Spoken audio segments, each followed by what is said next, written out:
kocha de lobananda na musalate mukuna lobe loko moga sikate Bible lobi mutola mutame mekulusa ye que chacun porte sa croix. Il a dit autrement ce que la Bible dit. Donc ils a loko sikate. Je vois pas pourquoi battre sans vouloir d'ailleurs.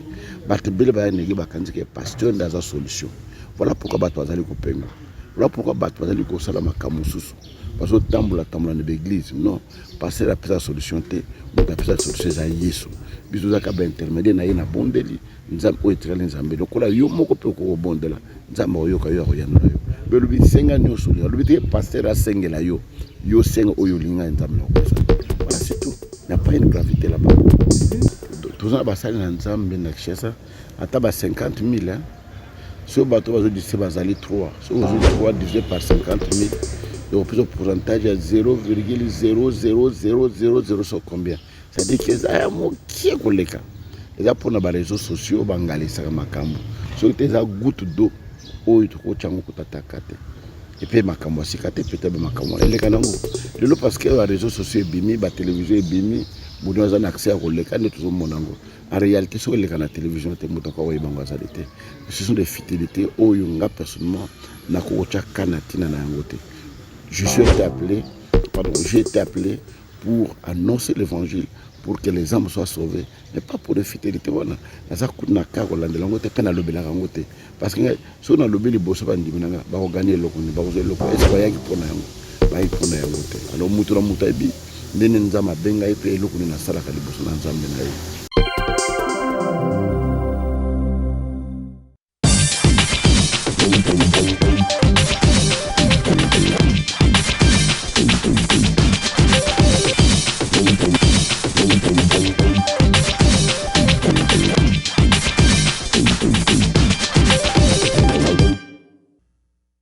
Voilà, abonnez-vous massivement à notre chaîne Basango Yamboka TV, il y a Gloria Kenge. Basango Yamboka TV, il y a Gloria Kenge, tout ça na serna biso grâce à Sersi. Abonnez-vous massivement à Basango Yamboka TV, il y a serna biso Gloria Kenge.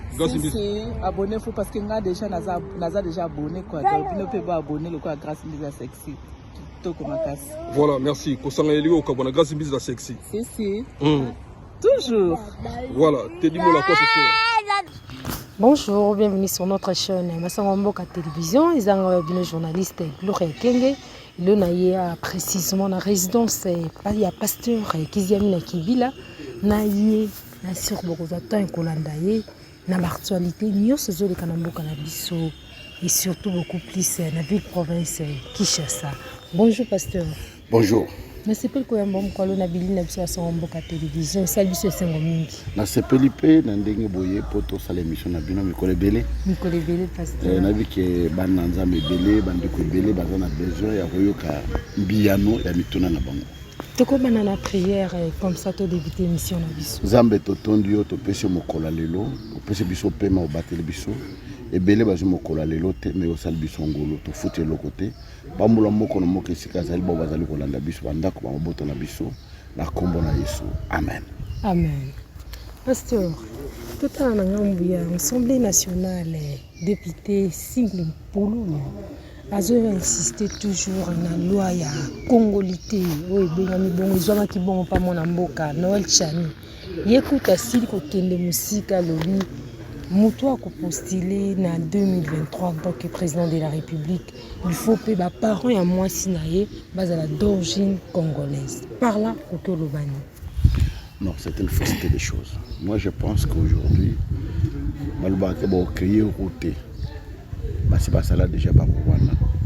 Namboka oyo ezali ba loi te ezali. Ba loi ezali d'applicabilité ba loi wana ça pose un problème quand namboka na biso. Okomona que Sarkozy azaki de souche hongroise. Maman naza moyuda, papa naza hongrois. Azaki président. Omoni Obama azaki d'origine africaine, kenyane. Maman nazaki américaine. Mais alegaki président. Donc mamboka ebele. Ba bouche wana bazo d'origine irlandaise. Donc là ça n'a pas de sens. Le de coach congolais. De coach nani, mais on a besoin de moutou aligné mboka. Moutoko ko apporter un plus kat na mboka na biso. et puis de quoi imposer moi ça va la tête bala ka ke kolo bo poser non c'est faux, ça c'est des futilités. Moi je pense que ba loi na biso ndenge zalaka que mutu alinga za la congolais fa la président pardon azala congolais. Alors congolais à cause de la Congo naturalisé à cause de la congolais tout le monde Afrique du Sud la plupart des bateaux c'est même beaucoup des bendiens c'est même beaucoup de communes bah ça les collègues quand même vraiment sud-africain.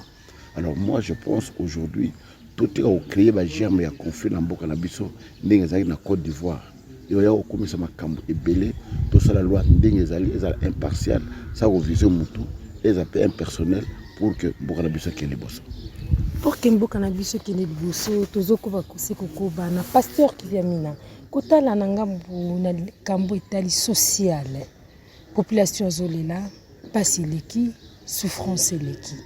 Par là, parce que changement de ça, la manam tétile, l'autre comme déjà 2022, bientôt là, tout à 2023. Non, les alliés là, c'est caché face, alors c'est voilé ma face na bisoté.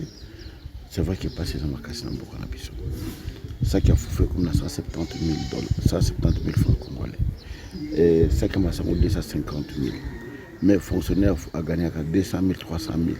Car ça qui a fait moko beaucoup de masangote à cause de l'okombote et l'on a conscient qu'il faut pas relever ma cam économie et puis balongo l'impunité détournement et l'équipe mingi muyibe l'équipe mingi na katna mboka na biso.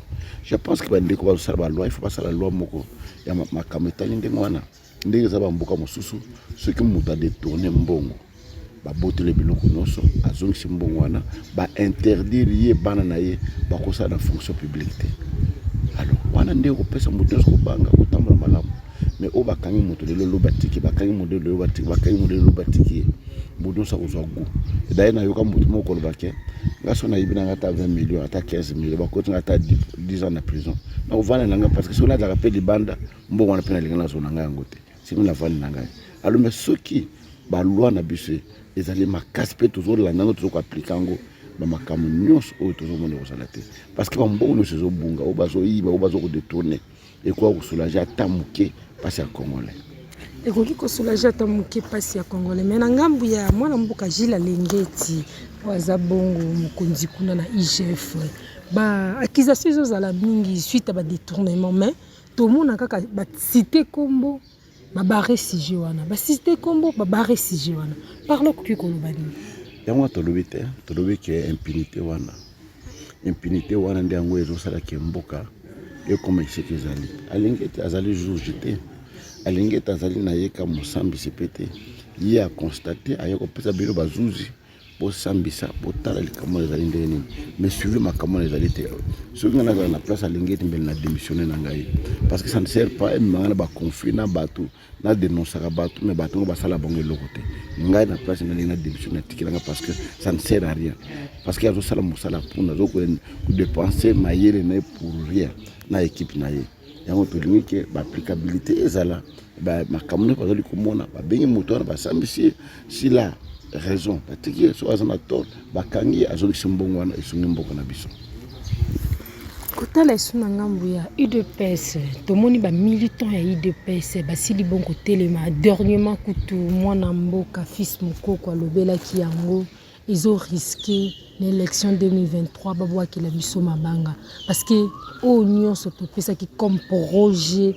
ceux qui te disent bokondi changement ça na mboka mais rien ne marche souffrance eleki et puis kosuka mo mukie ba militant wana ba lobby du susu bango ba souffrir na président de la République ils sont surpris au monde que le président de la République a préféré que la diaspora ou ba outil libanda ko travailler ensemble na bango et parmi la diaspora la plupart ils n'ont même pas étudié yango bazo apporter le commenté envers le président de la République mingi puis baza beaucoup plus ba conseiller donc ils ont ça la que évolution et ça la maté vraiment na mboka na biso et puis depuis départ il y a mwana mboka ou ba bengi kombo Vital Kamerhe azalaki na cabinet ya présidence moi crédibilité ya ba lettre ya présidence ezalaki mais lelo comment soki ka eloko mo komama ki a directement bimi na cité donc parlons kokoloba ni na maunion sur la tout.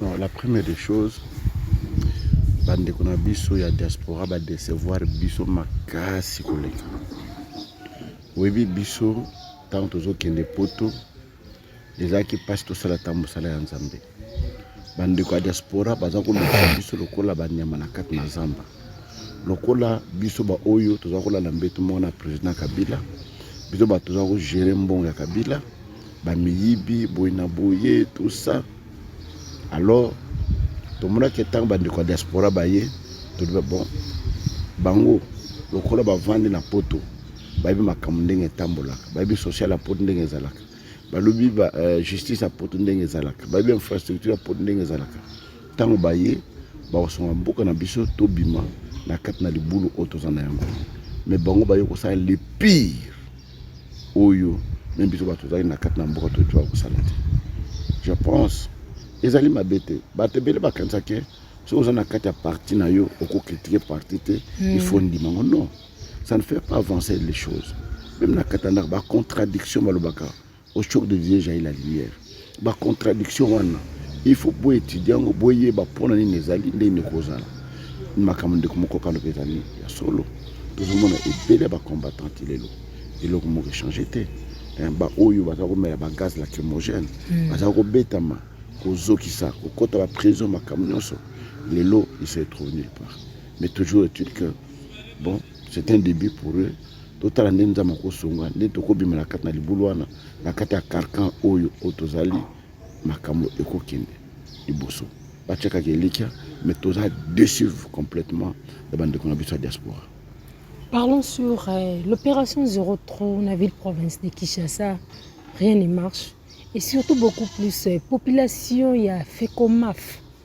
Route où ils permettent à Bisso Congo, Babiloko et Olia, où ils sont la population à Bisso, et il y a Kananzela Wana. Érosion salami makasi Nanzela Wana, et surtout Nengembu les bêtis boyés, Banda Kozo Pinzwama, population Azolela, Bamama Bazo Koufa, mais ils ont la filmé.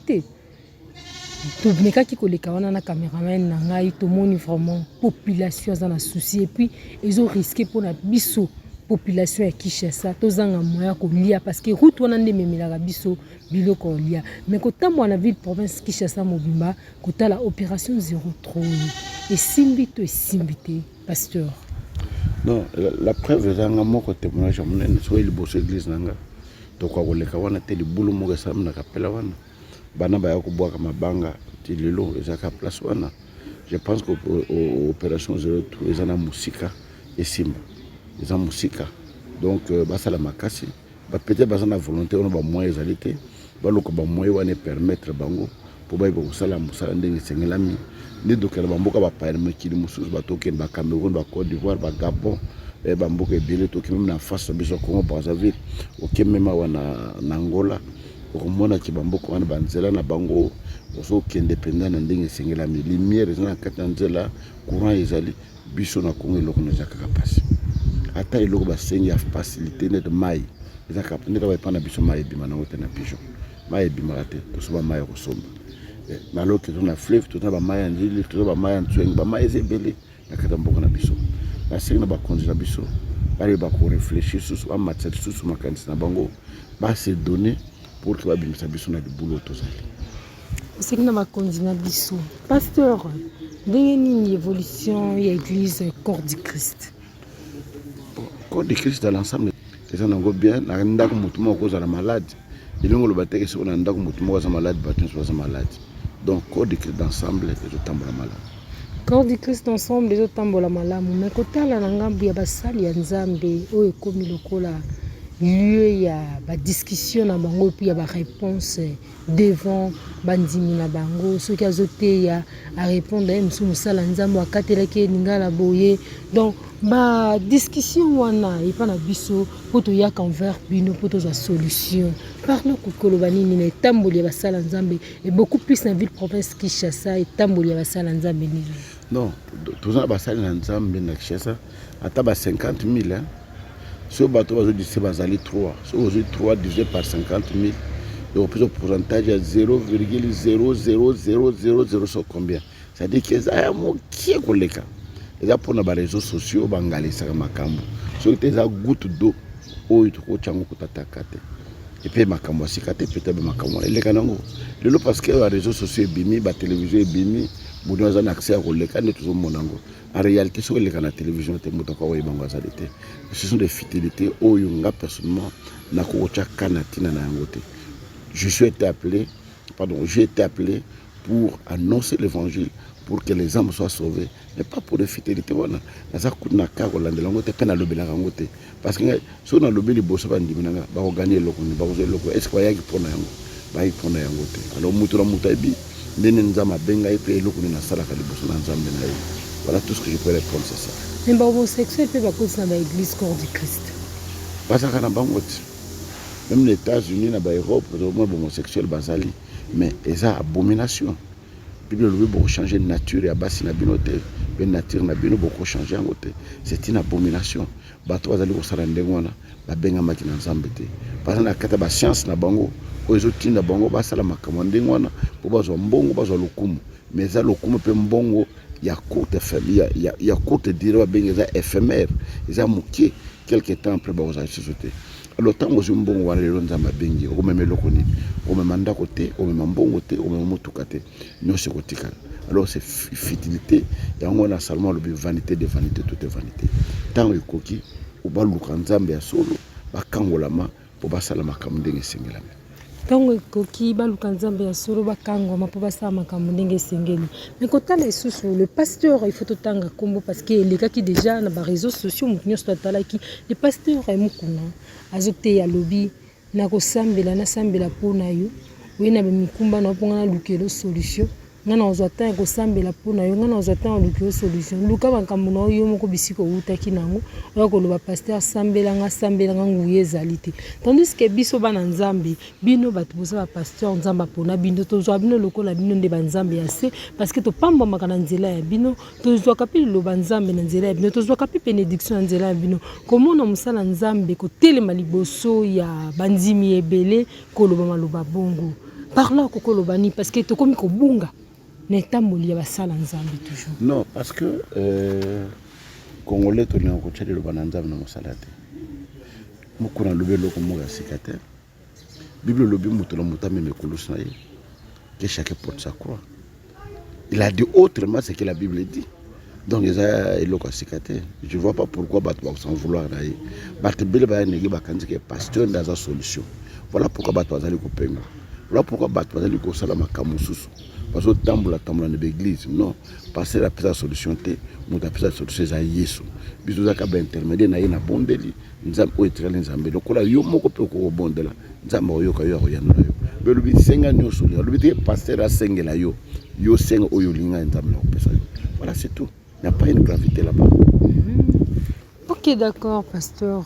Kizami na Kibila, quand on a la jeunesse na biso, surtout beaucoup plus na ville province de Kinshasa, Mboke baby, c'est-à-dire quoi? Nos filles, biso bana basi, la plupart ba filles ba komo ki na casking ti na niveau ya Dubaï, ba ki ndeko coucher na bambwa, ba ki ndeko sala komela ba kaka ya ba rabwana ko ki ndeko coucher na ba nyau na bambwa ape na ville province de Kinshasa et comme eloko modo bana basi ba komo mona ngo normal kotala pe bana mibali na ngambu na bango ba préférer na onyo koma na ngabo me atana mela na langwa na ngai vinyo sotu yango mobutu asala ne kutala mukazonga parce que vomi atana mela na langwa na ngai eloko mandongo esa mezate na mboka na biso parle ko bandi pour la jeunesse là. Non, ezango wa ibanzambe. Baza batali bosa ko souffrir te biso nyos potoza auto za to souffra. Ngana ipsaka bino moi je partais de ngaba matete nzo kena makolo. Na ke onika fufuna bomanda. Na ke teka kingongo la pétrole. Mais tant to kutana na nzambe ya solo. To pisa bo moina bise pa na nzambe, to landa bisengo wana te, to lokana nzela kisite, nzela ko langwa te lelo oyo nzamba sali biso ngolo. Elo na osenga na batu wana batika banzela bazali ko landa. La conséquence ma kamone ezali. Ok, nous couchons en bois aux amours. Va pêcher 10 000, on s'en va le connaître. Quand on va pêcher 100 000, on va se faire le pain, l'obé qui est en boula, l'obé boukani, on s'en va le côté. Va le can zambo à solo, ou à pêcher avec l'obé. C'est la bénédiction de Dieu qui enrichit, qui ne se fait pas accompagner de chagrin. Dans le soir, Pambolio, à Hollande, ça va nous rouler la peine à passer. nalingi kosengela bandeko bazali kolanda ngai bo bazali kosala makambo na bana mibali bo bakumba homosexuel bo bazali kolanda bana basi bo bazali kovoyage kokushe na bambwa na banyama kosala makambo nyonso wana mabongo na mitema yepa na Yesu aza na besoin na bango mabongo na mitema baya na Yesu oza na besoin na bango. Pasteur Kizamina, nous s'attendons parce que tu comme cochité na biso na élection 2023 oza toujours candidat ou bien Rosa Nokabu soit dans la parti politique na ou bien soutenir pays candidat normalement pour l'élection 2023. C'est très tôt makamwana lelo to éviter 2023 parce que mboka na besoin mboka ba surprise beaucoup na 2023 élection ba pousser yango na 2028 au élection pousser na boy oh tout ça au dialogue au boy consensus au gouvernement union nationale donc il y a encore le temps le moment venu nous fixer bino nous allons candidater nous allons candidater. Merci de comme clôturer le basuka mes amis pour to comme la souka la pese bino merci ndenge boye ko interview ngai lelo na tongo Nzambe apambola bino asomba bino. Merci. Amen. Papa, c'est to clôturer na prière parce que na recevoir déjà bénédiction na yo à travers émission oyo isa émission elle bosso na chaîne nanga basango mboka télévision to clôturer la prière et puis la bénédiction na yo. Nzambe to pese merci parce que obanaki na biso na émission oyo to suki na yo pambola chaîne na mwana na yo ekeli bosso pambola ndeko leki balande biso ngulu na yelanda biso mokolo ndeko cameraman na journaliste bandeko technique ba onyo baza ba yeko dalombo beaucoup nous allons croire na bango totondio na kombo na Yesu amen. Amen pasteur. Merci beaucoup na balandinyo surtout à Samboka télévision mbote mingi na libota na mobumba mbote pe ya mingi na partenaire privé na ngai Teddy Mola. À la prochaine fois. Bye.